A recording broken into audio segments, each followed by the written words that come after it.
Hello students, मैं विवेक वानखेड़े और हम यहाँ पे पढ़ रहे हैं इकोनॉमिक्स में स्टैटिस्टिक्स फॉर इकोनॉमिक्स क्लास 11, जिसमें कि हमारा आज का चैप्टर जो चल रहा है अभी वो है कलेक्शन ऑफ डेटा। और इसमें हमारी ये नेक्स्ट वीडियो है जो प्राइमरी डेटा कलेक्शन की लास्ट वीडियो है। हमने अभी तक प्राइमरी डेटा कलेक्शन की कुछ मेथड्स देखे जो हमारे पिछले वीडियोज में है, अपलोडेड है ऑलरेडी। आज हम कुछ जनरल टॉपिक्स देखेंगे जो प्राइमरी डेटा कलेक्शन से related. Okay, so I will start with a quotation. The more you sweat in peace, the less you bleed in war. जितना पसीना आप शांति के समय में बहाते हैं, यानी कि प्रैक्टिस करने में, मेहनत करने में, उतना ही कम आपका खून वॉर के टाइम पे बहता है। मतलब when you have practiced a lot during the peace time, so आपको कम घाव लगेंगे वॉर में। ऐसा बहुत ही इंपॉर्टेंट एक चीज इसको पॉइंट आउट करती है कि जब भी आप कभी रिसर्च में या फील्ड में डेटा कलेक्शन के लिए उतरते हैं, सो डेटा कलेक्शन के लिए आपका जो नुकसान होने वाला है फील्ड में, वो डायरेक्ट आपके पैसे का, आपके लेबर का, आपके एफर्ट का, हर चीज का नुकसान होने वाला है। यदि वो रिसर्च करने के बाद रिसर्च खराब हो गया तो it will create a huge loss in terms of cost. But यदि आपको उसको कवर करना है, यदि आप बाद में चाहते हैं कि आपका कॉस्ट इतना ना लगे, या यदि कोई कुछ चेंजेस करने हैं तो बाद में की बजाय पहले करें, तो उसके लिए ये आज का हमारा जो पहला टॉपिक है वो है पायलट सर्वे। ये किया जाता है। पायलट सर्वे क्या है? किसी भी चीज को टेस्ट करने का, उसके लिए ये टर्म यूज की जाती है, पायलट टेस्टिंग या पायलट सर्वे। स्पेसिफिकली पायलट सर्वे यूज किया जाता है क्वेश्चनियर को चेक करने के। अब आपने क्वेश्चनियर बनाया, हमने देखा कि एक अच्छा क्वेश्चनियर कैसे बनाया जाता है, लेकिन वो क्वेश्चनियर डिपेंड करता है कि किसी पर्टिकुलर रिस्पोंडेंट को ना समझ आ रहा हो, या फिर ऐसा कभी हो रहा हो कि एक दो को नहीं समझ आए तब तो चलता है। लेकिन मेजॉरिटी लेवल पे यदि उसमें कुछ प्रॉब्लम्स हैं जो आपको बनाते वक्त शायद नजर नहीं आ रही, क्योंकि वो तो आपका क्वेश्चनियर है, आप जो चीज लिख रहे हो वो आपको तो ऑब्वियसली आप सोच के लिख रहे हो, लेकिन जो उसको रीड कर रहा है वो उसके पीछे का इंटेंशन शायद नहीं समझ पा रहा, और उस वजह से उस क्वेश्चनियर का जो पर्पस है वो मीट नहीं हो पा रहा। सो इस प्रॉब्लम का सॉल्यूशन ये है कि जो पायलट टेस्टिंग की जाए वो क्वेश्चनियर की पहले ही करो। इससे क्या है कि वो क्वेश्चनियर एक बार रिस्पोंडेंट तक पहुंच गया तो उसके बाद उसको ठीक कर पाना बहुत मुश्किल होगा। तो बेटर है कि उसको पहले ही अपन ठीक कर लेते हैं। तो पायलट सर्वे में क्या होता है देखते हैं। First, try out survey covering a very small sample of universe of your study। ये जो आप सर्वे करने जा रहे हैं उस सर्वे का एक छोटा सा सैंपल, जो पूरी आपकी पॉपुलेशन है, पूरी पॉपुलेशन का एक छोटा सा सैंपल लेके पहले उसका सर्वे किया जाए। उसके सर्वे में जो प्रॉब्लम्स आएंगी, उसको क्वेश्चनियर समझने में जो प्रॉब्लम आएगा, उस प्रॉब्लम को फिर एनालाइज करके उसमें अपने क्वेश्चनियर में, अपने रिसर्च में उन वाली प्रॉब्लम्स को सॉल्व कर लेंगे और उनको एक मेजर रूप लेने से पहले ही रोक लिया जाएगा। So it means you will not let the problem inflate, आप उसको बढ़ने नहीं देंगे, and you will give an extra care for those points which you have realised during the sample survey. छोटे से सैंपल को सर्वे करने के वक्त जो आपको प्रॉब्लम समझ आई, आप उनको बढ़ने से पहले ही रोकने के लिए कोशिश कर देंगे, और इन कोशिशों की वजह से it will save a lot of money for the organisation and a lot of labour for you. So this thing, छोटे से सैंपल का सर्वे करते हैं। Second thing, this pre testing of your questionnaire. आपके क्वेश्चनियर का pre testing, जो questionnaire आपने इतनी मेहनत से सारे पॉइंट्स को ध्यान में रख के बनाया है, उसको टेस्ट कर लेते हैं फाइनल रिसर्च के पहले। यदि फाइनल सर्वे के पहले उस क्वेश्चनियर को टेस्ट कर लिया तो जो सोच के आपने क्वेश्चंस लिखे हैं, क्या वही चीज वो समझ पा रहा है? क्या आपका इन्यूमरेटर उसको क्लियर है कि क्या क्या चीजें आपके क्वेश्चनियर में है, उसको कैसे फिल करवाना है, या उससे रिलेटेड कोई बायस तो नहीं आ रहा है, कोई प्रॉब्लम तो नहीं आ रही? इन चीजों का पहले ही एनालिसिस करके आप रखेंगे। ये प्री टेस्टिंग किया जा रहा है क्वेश्चनियर, इसमें पायलट सर्वे। ओके, सो बेसिकली ये तो क्लियर है आपको ना। ये पायलट सर्वे क्यों किया जाता है, मतलब उसका क्वेश्चनियर को टेस्टिंग से बेनिफिट्स क्या होते हैं वो देखते हैं। This to assess its quality. आप अपने क्वेश्चनियर की क्वालिटी एसेस करना चाहते हैं, यानी कि आप जानना चाहते हैं कि आपके क्वेश्चनियर की क्वालिटी कैसी है। सो वो क्वालिटी आप सभी को डिस्ट्रीब्यूट करने के बाद जानेंगे क्या? नहीं, उसमें आपका काफी सारा टाइम और काफी सारा पैसा इन्वॉल्व हो जाएगा। सो पहले ही आप जान जाएंगे कि आपके क्वेश्चनियर की क्वालिटी कैसी है। Okay, how respondent respond to set of questions. कुछ जो पर्टिकुलर क्वेश्चंस आपने उसमें लिखे हैं, उन क्वेश्चंस को आपका रेस्पोंडेंट किस टाइप से आंसर कर रहा है, वो उस क्वेश्चन से क्या मेक आउट कर रहा है, ये चीज आपको क्लियर होगी जब आप अपने क्वेश्चनियर्स का पायलट सर्वे करेंगे या उसकी प्री टेस्टिंग करेंगे। सो ये दोनों बहुत ही इंपॉर्टेंट चीज है। और देखो क्या है, knowing it in advance can help you in minimising the negative impact of loss. मतलब आप जब भी ये सोच रहे हैं कि मैं पहले से प्री टेस्टिंग कर लूंगा, so there can be certain things which will create a negative impact on your research. So what you will do, you will estimate it from the first itself. मतलब initially only you will get to know that there are certain shortcomings, कुछ problems हैं जो इस research के साथ होने वाली है और उसकी वजह से कुछ loss create होने वाला है। So what you will do, you will take a precaution. किसी ने आपको बता दिया कि देखो बेटा आगे मत जाना, आगे गड्ढा है। ओके, एक पहले स्कूल ऑफ थॉट ऐसा होता था जिसमें बच्चों को सिखाते थे बेटा आगे गड्ढा है, जाना नहीं, और उसको बांध के यहाँ बिठा देते थे कि नहीं जाना क्योंकि गड्ढा है।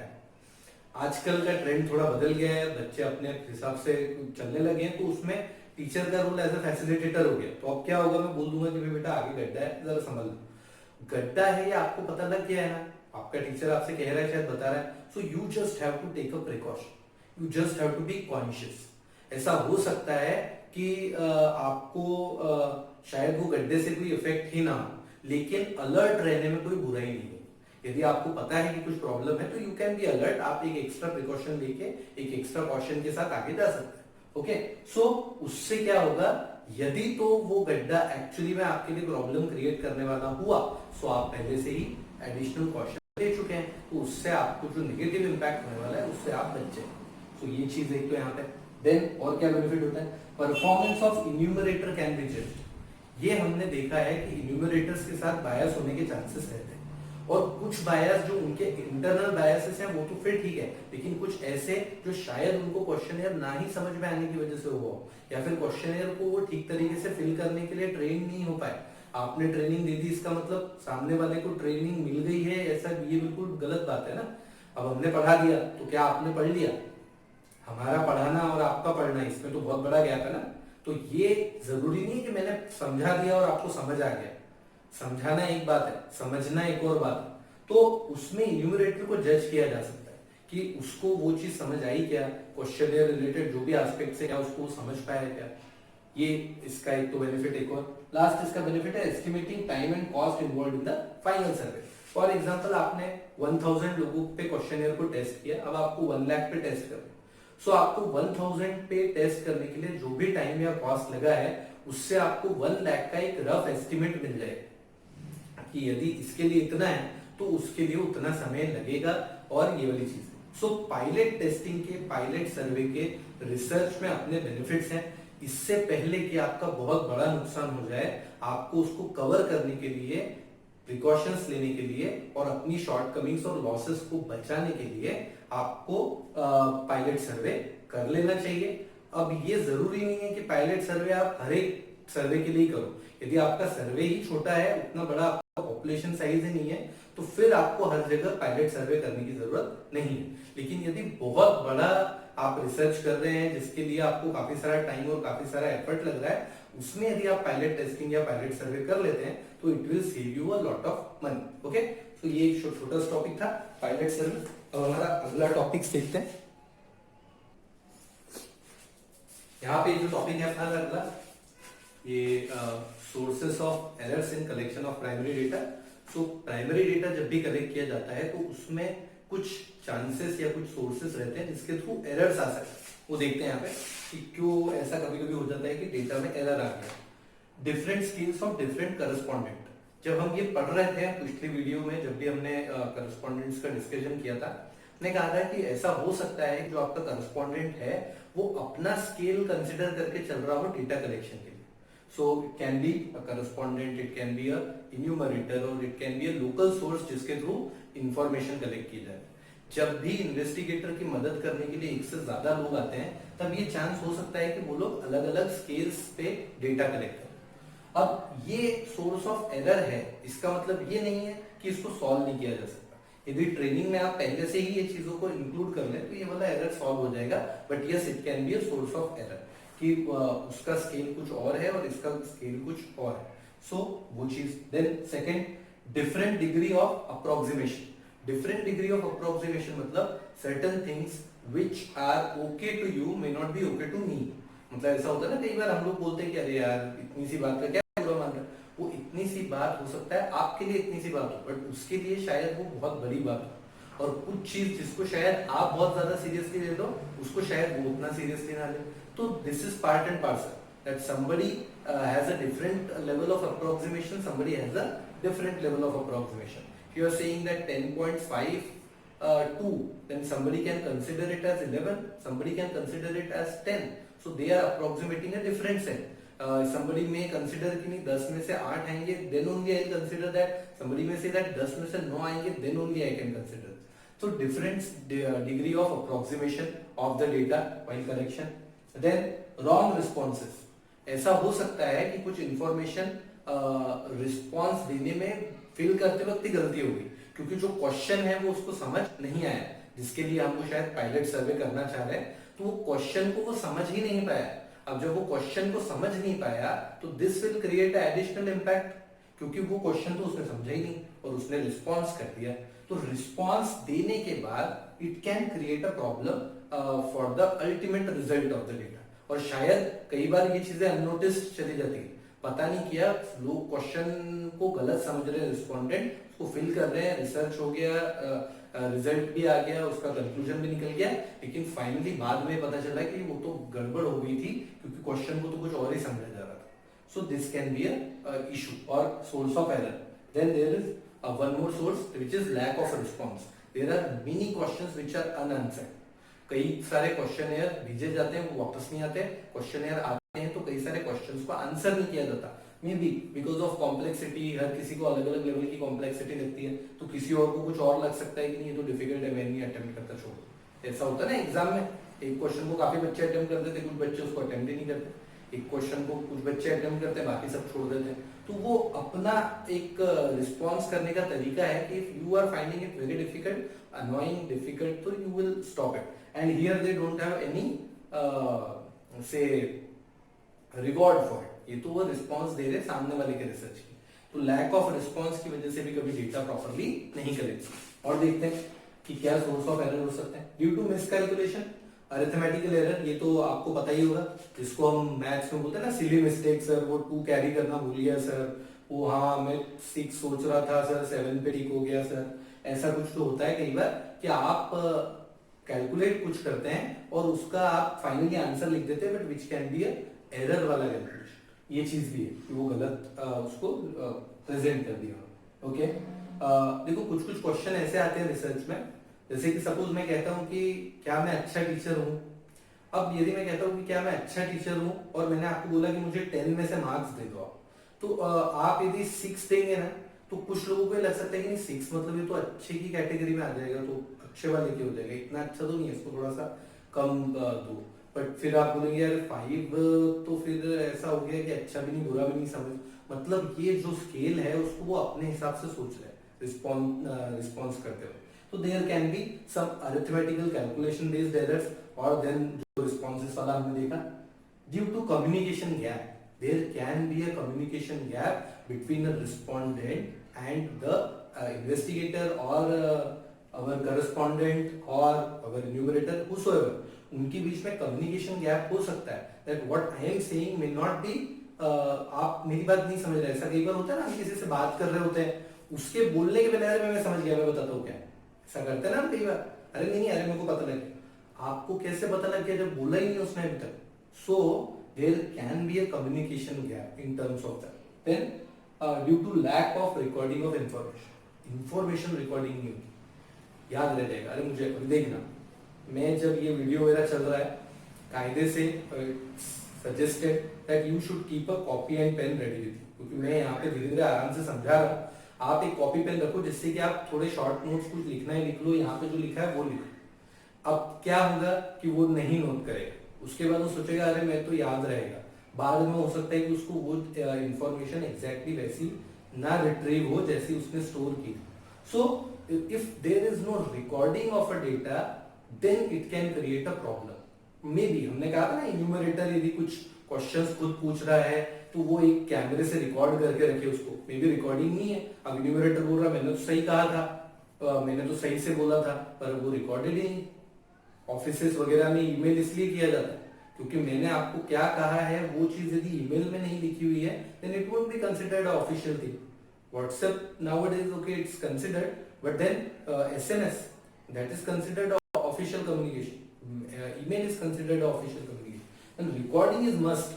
आपने अपने आईटी डिपार्टमेंट वाले से कहा कि भैया मेरा लैपटॉप ठीक कर देना, बट आपने ईमेल नहीं किया तो ही में स्किप, वो भूल सकता है शायद, और उसको आपके पास कोई रिकॉर्ड भी नहीं किया आपने उससे कहा था। सो इसीलिए recording of the information is very important to reduce the error. Okay, so ये कुछ सोर्सेस ऑफ एरर्स थे। अब हमारा आखिरी टॉपिक देखते हैं प्राइमरी डेटा कलेक्शन में। These are the principal steps in planning a field survey या field investigation। जब भी हम कभी किसी फील्ड में इन्वेस्टिगेट करने के लिए जाते हैं तो बेसिकली ये कुछ स्टेप्स फॉलो करने चाहिए। ये स्टेप्स जो है वो ऑल इंक्लूसिव नहीं है, ये सर्वे और अपनी रिक्वायरमेंट के अकॉर्डिंग थोड़े वेरी हो सकते हैं, बट जो बेसिक स्ट्रक्चर है इनका वो सिमिलर रहेगा। ओके, सो ये इसके कुछ फील्ड इन्वेस्टिगेशन के स्टेप्स है और इसी के साथ प्राइमरी डेटा कलेक्शन हमारा कंक्लूड हो जाएगा। So it is a concluding statement. आपको जहां भी कहीं पे ऐसा लगता है कि डाउट है वगैरह वो तो आप कमेंट कर ही सकते हैं। उसके अलावा आप इनके स्क्रीनशॉट्स ले लेना, जैसे ही मैं स्क्रीन चेंज करता हूं आप स्क्रीनशॉट ले लेना, ये आपके पर्सनल नोट्स रेडी हो जाएंगे। सो एक ही स्क्रीन पे आपको पूरा डेटा लिखा हुआ मिल जाएगा। It's nice way to revise. Okay, and if you write it, suppose आप इसका स्क्रीनशॉट वगैरह लेके इसको नोटबुक में लिख लेते हैं अच्छे से अपनी हैंडराइटिंग में, तो वो तो सबसे बेस्ट है, क्योंकि एग्जाम के टाइम पे किताब से रिवाइज करना is very difficult. You know काफी सारी चीजें दिखती है आंखों को, तो रिवाइज करने में बड़ी मुश्किल होती है। यू प्रिपेयर नोट्स तो जो आपका कंसंट्रेशन उतने डेटा पे रहता है जो आपने ऑलरेडी किताबों से निकाल रखा है। So that is that. Now see the step one is design the questionnaire with utmost care. Questionnaire design करना है, अटमोस्ट केयर, जो भी आपका क्वेश्चनर है, सो उसकी क्वालिटीज आपको हमने डिस्कस की है पुराने वीडियोस में। तो वो आपने पहला आपका स्टेप क्या है, सबसे पहले तो क्वेश्चनर बनाना पड़ेगा। अब देखो ये तो एक बेसिक स्टेप हो गया क्वेश्चनर बनाना, पर अब क्वेश्चनर बनाने के लिए आपको उसके पहले के स्टेप्स देखने पड़ेंगे कि आपको किस चीज को पता करना है। क्वेश्चनर किस चीज का बताओगे, तो आपका प्रॉब्लम आपके पास होना चाहिए कि आपको एग्जैक्टली रिसर्च करना क्यों है। तो जब आप स्टेप 1 देखोगे, क्वेश्चनर डिजाइन करने बैठोगे, तब आपको अपने आप ही वो स्टेप लिंक हो जाएगा कि अच्छा ठीक है बनाना तो है, पर किस चीज के लिए बनाना है, मैं जानना क्या चाहता हूँ, क्या पूछना चाहता हूँ, वो चीजें आप क्वेश्चनर के डिजाइन में देखिए। ओके, सो डिजाइन क्वेश्चनर ये बेसिक स्टेप हो गया, वो अपने आप ही आपसे पहले की स्टेप्स क्लियर करवा देगा, प्रॉब्लम्स वगैरह। जब तक आपको प्रॉब्लम क्लियर नहीं होगी आप एक प्रॉपर क्वेश्चनर बना ही नहीं पाएंगे। ओके, सो और इसके लिए आपको क्वालिटीज फॉलो करनी। देन स्टेप टू में क्या है, डिसाइड मोड ऑफ इंक्वायरी। मतलब आपने क्वेश्चनर तो बना लिया है, अब ये क्वेश्चनर को आप लोगों तक कैसे पहुंचाएंगे, आप डेटा कलेक्ट कैसे करेंगे, क्या आप पर्सनली इंटरव्यू करेंगे इन क्वेश्चंस के बेसिस पे जाके किसी को, आप अपना इन्यूमरेटर भेजने वाले हैं, आप क्वेश्चनर को मेल करने वाले हैं, आप क्या करने वाले हैं। सो ये आपको डिसाइड करना जरूरी है। स्टेप 2, इसमें भी फिर अलग अलग मेथड्स हमने देखी हैं कि कौन कौन सी मेथड्स हैं, कौन कौन से मोड्स हैं जिनके थ्रू डेटा कलेक्ट किया जा सकता है। That is step 2। Then step 3, where if you are using an enumerator, if you are using a correspondent, then you have to train them। आपको उनको ट्रेनिंग देनी है। देखो हमने अभी पढ़ा था थोड़ी देर पहले सोर्स ऑफ एरर्स, उसके अंदर इन्यूमरेटर्स के स्केल्स अलग हो सकते हैं, डेटा कलेक्शन की मेथड्स अलग हो सकती हैं। सो उसके लिए उनको ट्रेनिंग देनी पड़ेगी। हो सकता है कि उनको क्वेश्चनर ना समझ आ रहा हो, क्वेश्चंस क्लियर ना हो, सो उसके लिए उनको ट्रेनिंग इंपॉर्टेंट है, जिससे आपका प्रॉब्लम कम हो जाए। तो ये स्टेप 3 देखो ग्रेजुअली चल रहा है। पहले क्वेश्चनर डिजाइन किया, किस टाइप से डेटा कलेक्ट करेंगे, उसमें भी किसी की रिक्वायरमेंट है तो उसको ट्रेनिंग देंगे। उसके बाद ये होने के बाद then you will go for a pilot survey. Pilot survey का भी एक स्टेप आ सकता है, क्योंकि आप चाहेंगे कि हम थोड़ा सा प्रिलिमिनरी इन्वेस्टिगेशन कर ले, थोड़ा सा हम जान लें कि ये जो क्वेश्चनर हमने बनाया है क्या ये वर्क कर रहा है या नहीं कर रहा। सपोज इन केस ऐसा है कि प्रिलिमिनरी सर्वे में आपको पता चला कि ये क्वेश्चनर में कुछ गलतियां हैं, कुछ तो ये बराबर नहीं हो रहा, तो फिर आप क्या करेंगे, आप वापस यहां जाएंगे। इसके बाद आपको फिर वापस से देखना है कि जो चेंजेस आए उनकी वजह से क्या मोड में कुछ चेंज करना है, तो फिर आप यहाँ आएंगे। उसके बाद फिर आपको नया जो आपने चेंज लाया है उसके लिए फिर से आपको इनको ट्रेनिंग देनी पड़ेगी क्योंकि हो सकता है कि कुछ प्रॉब्लम्स ट्रेनिंग में सामने आ जाए। फिर यदि यहाँ कुछ भी प्रॉब्लम आया तो फिर आप वापस से उसको चेंज करेंगे। जैसा होता है ना, आपने ट्रेनिंग, मुझे सबसे बेहतरीन सीखने के लिए यदि कुछ मिलता है तो best way to learn is from my students. जिनके साथ में होता हूँ, स्टूडेंट्स के साथ, वो मुझे बहुत अच्छे से सिखाते हैं, लाइफ के बारे में भी और पढ़ाई के बारे में। काफी सारी चीजें हैं एज ए टीचर मैं स्किप कर देता हूँ, या फिर मेरा ध्यान किसी और चीज पे तो कभी नहीं दिमाग में आती, किसी बच्चे को देख के याद आता है कि यार ये चीज मुझे करनी चाहिए। काफी सारे बच्चे टाइम टेबल बनाने के लिए आते हैं कि सर हमारा टाइम टेबल बना दो, तो उनका टाइम टेबल बनाते बनाते अपने पर्सनल टाइम टेबल की कुछ कमियां ध्यान में आ जाती कि यार हाँ मुझे भी ऐसा करना चाहिए। या कोई स्टूडेंट बताता है कि सर हम ऐसा करते हैं, तो उसको देख के आप ध्यान रखें। तो वैसे ही यदि आपको इन्यूमरेटर ने यहाँ पे अलर्ट किया है कि उसके अंदर कुछ चेंजेस करने हैं, तो आप क्या करोगे, आप फिर यहाँ से जाओगे, यहाँ पे फिर उसमें चेंजेस करोगे, फिर लेके आओगे। जब ये स्टेप क्लियर हो जाएगा फिर आप वापस आओगे यहाँ, और यहाँ पे आने के बाद जब आपको करेक्ट कुछ मिला, यदि आपको सही मिल गया कि पायलट सर्वे में या पायलट टेस्टिंग में जो प्रिलिमिनरी आपका इन्वेस्टिगेशन है उसमें सब सही, आपका क्वेश्चनियर क्लियर हो गया, then you will go for the final step, data collection. ठीक, तो ये जो साइकिल है इसमें मैंने जैसा कि आपसे कहा कि ये बेसिक स्टेप्स, ठीक है, ऐसा नहीं कि इसके अंदर स्टेप्स नहीं, ऐसा नहीं कि यहाँ पे लिख दिया कि डिजाइन है क्वेश्चनर, तो आप पूछ रहे हैं अरे सर क्वेश्चनर कैसे डिजाइन करेंगे, अभी तक तो हमको पता ही नहीं किस चीज की। वही कह रहा हूँ, ये बेसिक स्टेप है। जैसे ही आप क्वेश्चनर डिजाइन करने के लिए बैठेंगे, क्वेश्चन लिखने के लिए बैठेंगे, तब आपको अपने आप ही अपनी प्रॉब्लम के बारे में सोचना पड़ेगा, क्योंकि अदरवाइज तो आपका क्वेश्चंस बहुत सारे हो जाएंगे। फिर आप उसमें से धीरे धीरे कट शॉर्ट करेंगे, अपनी प्रॉब्लम के अकॉर्डिंग जो इंपॉर्टेंट है उनको सिलेक्ट करेंगे, जो थोड़े से एक्स्ट्रा हो चुके हैं, इतना कुछ हेल्प नहीं कर रहे, रिपीट हो रहे हैं, उनको आप साइड कर दो। Okay, so these are the basic steps. यहाँ पे हमारा प्राइमरी डेटा कलेक्शन के मेथड्स खत्म होते हैं। अब सेकेंडरी डेटा कलेक्शन के लिए next video. Okay, thank you.